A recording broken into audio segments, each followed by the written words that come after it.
એકવાર દ્રૌપદીએ યુધિષ્ઠિરને પ્રશ્ન કર્યો કે આપણે આટલું બધું સત્ય જીવીએ છીએ, આપણે આટલા બધા ધાર્મિક છીએ, તો આપણને આટલા બધા દુઃખ પડે છે, અને આ કૌરવો જે માત્ર પાપ કરે છે એ આટલા બધા સુખી કેમ છે?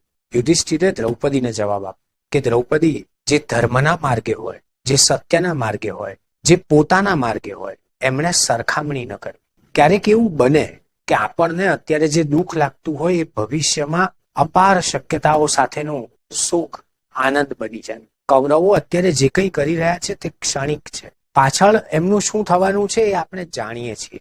આવો અજંપો ન રાખો. જે ભક્તિના માર્ગે છે, શ્રદ્ધાના માર્ગે છે, સત્યના માર્ગે છે, પોતાના કામને પ્રામાણિક છે, એ તમામને એટલું જ કહેવાય કે આપણે જે કરીએ છીએ એમાં આપણા પણું ઉમેરી બાકીનું ઈશ્વર ઉપર છોડી દઈએ, કૃષ્ણ ઉપર છોડી દઈએ. ક્યારેય કૃષ્ણ કોઈના સહારે આવ્યા નથી એવું બન્યું જ નથી. એ કોઈક ને કોઈક તબક્કે, કોઈક ને કોઈક સ્થિતિમાં, કોઈક ને કોઈક અવસ્થામાં આપણી સાથે જ હોય છે. વાત માત્ર હૃદયથી પવિત્ર રહેવાની છે.